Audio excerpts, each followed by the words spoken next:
नमस्कार और स्वागत है। आज हम बात कर रहे हैं वीएस खांडेकर की बहुत ही मशहूर नॉवल ययाति के बारे में। हाँ बिल्कुल। इसे मराठी साहित्य का एक मील का पत्थर माना जाता है और इसे साहित्य अकादमी और ज्ञानपीठ जैसे कितने बड़े सम्मान मिले हैं। जी। तो सवाल ये है कि महाभारत की एक जानी पहचानी कहानी को खांडेकर ने ऐसा क्या रूप दिया कि ये इतनी खास बन गई और आज भी लोगों को खींचती है। बिल्कुल सही सवाल है और इसका जवाब ढूंढने के लिए हमारे पास कई तरह के स्रोत भी हैं। अच्छा। हाँ, जैसे कुछ समीक्षाएं हैं थिंकवीव्स की, हिंदी साहित्य सभा की, फिर इंडियन स्ट्रीम्स रिसर्च जर्नल का एक अकादमिक लेख है जो काफी गहराई में जाता है। ग्रंथ यात्रा यूट्यूब चैनल पर इस पर चर्चा हुई है। विकिपीडिया से खांडेकर जी के बारे में जानकारी मिलती है और रेडिट पर पाठकों की क्या राय रही उसका भी थोड़ा बहुत जिक्र है। ओके। तो इन सबको मिला के देखते हैं कि ययाति की दुनिया है कैसी। हाँ, तो हमारा इरादा भी यही है कि इन अलग अलग नजरों से गुजरते हुए ययाति की कहानी, इसके किरदारों की उलझनें क्या थीं, इसके पीछे के विचार क्या हैं और खांडेकर का लिखने का अंदाज कैसा था, उसे समझें। बिल्कुल। चलिए शुरू करते हैं फिर। तो ये कहानी है किस बारे में? जैसा आपने कहा, ये महाभारत के आदि पर्व की एक कहानी पर आधारित है। हाँ, आधारित तो है, लेकिन खांडेकर ने इसे अपने रंग में ढाला है। कहानी के केंद्र में है राजा ययाति। हाँ, ययाति चंद्रवंशी राजा थे और कहानी की जड़ें आप देखें तो और भी गहरी हैं। अच्छा। हाँ, एक स्रोत जैसे थिंकर वीव्स वो राजा नहुष के श्राप का जिक्र करता है। ययाति के पूर्वज थे नहुष। ओ हाँ। जिन्हें इंद्र का पद मिला था, लेकिन अभिमान के कारण श्राप मिला कि न वो न उसके वंशज कभी सुख भोग पाएंगे। तो ये श्राप जैसे एक तरह से एक पृष्ठभूमि तैयार करता है ययाति के जीवन के लिए। फिर कहानी मुड़ती है दैत्य गुरु शुक्राचार्य और उनकी बेटी देवयानी की तरफ, और साथ ही देवगुरु बृहस्पति के बेटे कच्छ की तरफ। कच्छ जो शुक्राचार्य से संजीवनी विद्या सीखने आते हैं। बिल्कुल। और यहीं से कहानी में भावनाओं का एक पेच शुरू होता है। देवयानी को कच्छ से प्रेम हो जाता है। हाँ। लेकिन ग्रंथ यात्रा चैनल की जो चर्चा है वो बताती है कि कच्छ के लिए अपना लक्ष्य, अपना कर्तव्य ज्यादा जरूरी था। वो विद्या सीखकर चला जाता है। अब ठुकराई हुई देवयानी उसे श्राप देती है और बदले में कच्छ भी उसे श्राप देता है। यहीं से देवयानी के किरदार का एक पैटर्न दिखने लगता है ना? अपने स्वाभिमान और इच्छाओं को सबसे ऊपर रखना। सही कहा, बिल्कुल।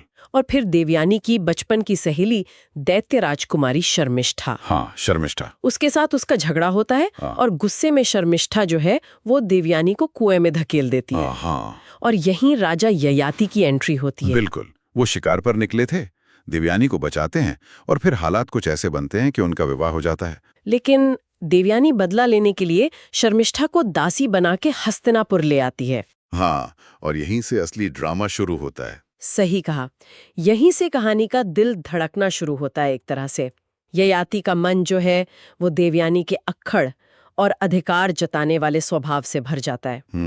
और उधर दासी बनी शर्मिष्ठा की वो विनम्रता या शायद उसकी मजबूरी वो उसे आकर्षित करती है। और शुक्राचार्य ने चेतावनी भी दी थी। हाँ बिल्कुल। कि अगर ययाति ने शर्मिष्ठा से संबंध बनाए तो वो अपनी जवानी खो देगा, बूढ़ा हो जाएगा। लेकिन फिर भी ययाति खुद को रोक नहीं पाता। और यही खांडेकर का कमाल दिखता है। इंडियन स्ट्रीम्स रिसर्च जर्नल, जिसको हम ISRJ कह सकते हैं, उसमें खांडेकर का एक कोट है। ओके। जहां वो खुद कहते हैं कि ये नॉवल ययाति की काम कथा है, देवयानी की संसार कथा दुनियादारी की कहानी है, शर्मिष्ठा की प्रेम कथा है और कच्छ की भक्ति गाथा है। वाह, एक ही कहानी लेकिन किरदारों के नजरिए से कितनी अलग अलग परतें। बिल्कुल। ये सिर्फ एक घटनाक्रम नहीं रह जाता, फिर ये इंसानी फितरत के अलग अलग रंगों का आईना बन जाता है। सही कहा, ये सिर्फ एक पुरानी कहानी को दोहराना नहीं है। खांडेकर, जिनका जन्म 1898 में सांगली में हुआ था। हाँ, विकिपीडिया और ग्रंथ यात्रा दोनों ये बताते हैं। पहले स्कूल टीचर थे, फिर पूरी तरह लिखने में लग गए। उन पर आगरकर और हरिभाऊ आपटे जैसे समाज सुधारकों और लेखकों का काफी असर था। हाँ, ग्रंथ यात्रा के मुताबिक उनका मानना था कि कला का मकसद सिर्फ मनोरंजन नहीं है, बल्कि जिंदगी को बेहतर बनाना है, उसे ऊपर उठाना है। और ययाति में वो यही करते दिखते हैं, है ना? बिल्कुल।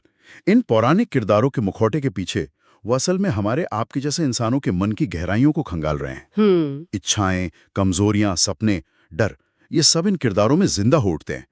ये सिर्फ राजा ययाति की कहानी नहीं रह जाती फिर। ये हर उस इंसान की कहानी बन जाती है जो कभी न कभी इच्छाओं और जिम्मेदारियों मतलब भोग और त्याग के बीच फंसा महसूस करता है। बिल्कुल। यहाँ पर वो हिंदी साहित्य सभा की समीक्षा में दिया गया एक श्लोक याद आ रहा है, हाँ, जो इस कश्मकश को बड़ी खूबसूरती से बताता है। भोगा न भुक्ता वयमेव भुक्ताः, तृष्णा न जीर्णा वयमेव जीर्णाः। आहा, इसका मतलब है कि हमने भोगों को नहीं भोगा, बल्कि भोगों ने ही हमें भोग लिया। हमारी इच्छाएं कभी बूढ़ी नहीं हुई, हम ही बूढ़े हो गए। ये तो बिल्कुल ययाति के जीवन का कड़वा सच लगता है। एकदम बिल्कुल सटीक। और इसी सच को दिखाने के लिए खांडेकर ने एक दिलचस्प तकनीक अपनाई है, वो क्या है? जिसका जिक्र ISRJ में पात्रमुखी निवेदन या आत्मनिवेदन के तौर पर है। मतलब? कहानी कभी ययाति के नजरिए से चलती है, कभी देवयानी के, कभी शर्मिष्ठा के। अच्छा, फर्स्ट पर्सन नैरेटिव जैसा। हाँ, कुछ वैसा ही। इससे हम सिर्फ घटनाओं को नहीं देखते, बल्कि किरदारों के मन के अंदर क्या चल रहा है, उनकी सोच, उनकी तकलीफें, उनकी अपनी दलीलें सब महसूस कर पाते हैं। ये बात तो है, इससे किरदार बहुत सजीव लगते हैं। लेकिन अगर हम मुख्य विचारों या थीम्स पर आएं, तो सबसे बड़ा मुद्दा जो उभर कर आता है वो क्या है? वो है भोग की इच्छा और उससे ऊपर उठने यानी वैराग्य की भावना के बीच का टकराव। हाँ, ययाति का पूरा जीवन जैसे इसी इच्छा के इर्द गिर्द घूमता है। बिल्कुल। और ये इच्छा इतनी प्रबल है, इतनी ज्यादा, कि जब वो शुक्राचार्य के श्राप से बूढ़ा हो जाता है तब भी शांत नहीं होती। हाँ, वो अपने बेटी पुरु से उसकी जवानी उधार मांग लेता है। वही तो, ये दिखाता है कि बाहरी चीजों से, शारीरिक सुखों से मन की प्यास बुझती नहीं, बल्कि और भड़कती है। जैसा कि हिंदी साहित्य सभा नॉवल का ही एक वाक्य कोट करती है, उपभोग से वासना कभी तृप्त नहीं होती, आहुतियां पाकर अग्नि अधिक भभकती है। ये तो एक चरम है ययाति का। और दूसरा चरम क्या है फिर? दूसरा चरम है कच का संयम, जो देवयानी के प्रेम प्रस्ताव को ठुकराकर अपने कर्तव्य पर डटा रहता है, और ययाति का बड़ा भाई यति, जो राजपाट छोड़कर तपस्वी बन जाता है। ये किरदार जैसे तराजू के दूसरे पल्ले हैं, जो दिखाते हैं कि इच्छाओं से परे भी एक रास्ता है। हाँ। और इसी भोग और त्याग के बीच प्रेम का धागा भी बहुत उलझा हुआ है। देवयानी का प्रेम कैसा है? ग्रंथ यात्रा और ISRJ दोनों इस पर बात करते हैं। हाँ, उसका प्रेम अधिकार जताने वाला है। उसमें अपने पिता के रुतबे का, अपने रूप का एक तरह का घमंड झलकता है। वो ययाति से भी शायद उतना प्रेम नहीं करती जितना उस पर अपना हक जताना चाहती है। सही कहा, उसका प्रेम मेरा पर केंद्रित है, जबकि शर्मिष्ठा का प्रेम देखा जाए तो तुम्हारा पर है। वो राजकुमारी होकर दासी बनी, अपमान सहा। हाँ, लेकिन ययाति के प्रति उसका प्रेम बना रहा, भले वो गुप्त था। यहाँ ग्रंथ यात्रा की एक बात मुझे बहुत सोचने लायक लगी। क्या? वो कहते हैं कि अक्सर जिसे हम प्रेम समझते हैं वो असल में आत्म प्रेम होता है। जैसे प्यासा पौधा नमी की तरफ झुकता है, वैसे ही इंसान अपने सुख के लिए दूसरों का सहारा ढूंढता है। ये तो काफी तीखी टिप्पणी है प्रेम पर। क्या ये सभी किरदारों पर लागू होती है? शायद पूरी तरह नहीं। ग्रंथ यात्रा खुद कच को इसका अपवाद मानता है। अच्छा। कच के मन में भी भावनाएं थीं, लेकिन उसने अपने लक्ष्य को संजीवनी विद्या और देवों का कल्याण उसको ऊपर रखा। उसका प्रेम किसी एक व्यक्ति के लिए नहीं, बल्कि एक बड़े उद्देश्य के लिए था। तो खांडेकर प्रेम के भी कितने अलग अलग रंग दिखाते हैं, स्वार्थी, त्यागी, कर्तव्यनिष्ठ। बिल्कुल। और इन सब भावनाओं के उतार चढ़ाव को दिखाने में खांडेकर की मनोवैज्ञानिक पकड़ कमाल की है। थिंकरगिव्स की समीक्षा कहती है कि ये किताब किरदारों की भावना और मनोविज्ञान का बहुत गहरा विश्लेषण करती है। हाँ, उनके मन की उथल पुथल, उनकी तकलीफें, उनकी उलझनें सब बहुत बारीकी से सामने आती हैं। जैसे ययाति का वो खुद से सवाल करना, जिसका जिक्र ग्रंथ यात्रा में है। हाँ, कि मैं दुखी हूं, छी, मैं सुखी हूं कि दुखी हूं, यही समझ नहीं आता मुझे। सुख क्या है, दुख क्या है? ये दिखाता है कि सब कुछ होते हुए भी सत्ता, धन, यहाँ तक कि दूसरों की जवानी लेकर पाया गया यौवन, मन की शांति मिलना जरूरी नहीं। बिल्कुल। थिंकरगिव्स यही कहता है कि ये किताब बताती है कि ताकत या पैसा ही सब कुछ नहीं है। इनके बिना भी खुशी मिल सकती है और इनके साथ भी जिंदगी बोझ बन सकती है। लेकिन जहाँ किरदारों के मन की गहराइयों को दिखाने की इतनी तारीफ है, वहीं खांडेकर के लिखने के तरीके पर, मतलब उनकी भाषा शैली पर कुछ सवाल भी उठाए गए हैं। हाँ, उठाए गए हैं। ISRJ के अकादमिक विश्लेषण में मराठी आलोचक वाला कुलकर्णी का जिक्र है। उन्होंने क्या कहा? उनका मानना था कि खांडेकर की भाषा जरूरत से ज्यादा सजी धजी है, अलंकारिक है, मतलब ऑर्नामेंटल लैंग्वेज जिसे कहते हैं। अच्छा, तो उससे क्या दिक्कत है? उनका तर्क था कि इन भारी भरकम अलंकारों और उपमाओं के बोझ तले कभी-कभी किरदारों की असली भावनाएं दब जाती हैं। कहानी का जो सहज प्रवाह होना चाहिए वो कहीं ना कहीं रुक जाता है। ओह, मतलब भाषा इतनी खूबसूरत हो गई कि वो भावों पर हावी होने लगी। हाँ, एक तरह से। ये तो दिलचस्प आलोचना है। और आपने पहले वो किरदारों के नजरिए से कहानी कहने वाली तकनीक आत्मनिवेदन की बात की थी। क्या उस पर भी कोई आपत्ति थी? हाँ, उस पर भी। ISRG लेख में आलोचक चंद्रकांत बांदीवड़ेकर के हवाले से बताया गया है कि इस तकनीक की भी अपनी सीमाएं हैं। क्या सीमाएं? ये हमें किरदार के बहुत करीब तो ले आती हैं, इसमें कोई शक नहीं, लेकिन इससे कहानी का पूरा चित्र शायद नहीं मिल पाता। जैसे ययाति और उसके दूसरे बेटों, मान लीजिए यदु, उनके रिश्ते कैसे थे, या पुरु से जवानी मांगने के फैसले के पीछे क्या सिर्फ भोग लिप्सा थी या कोई और जटिलता भी थी। ये पहलू शायद उतने उभर कर नहीं आ पाते। बांदीवड़ेकर के मुताबिक इससे ययाति का चरित्र थोड़ा एक तरफा, मतलब यूनिडायमेंशनल लग सकता है। समझ गई।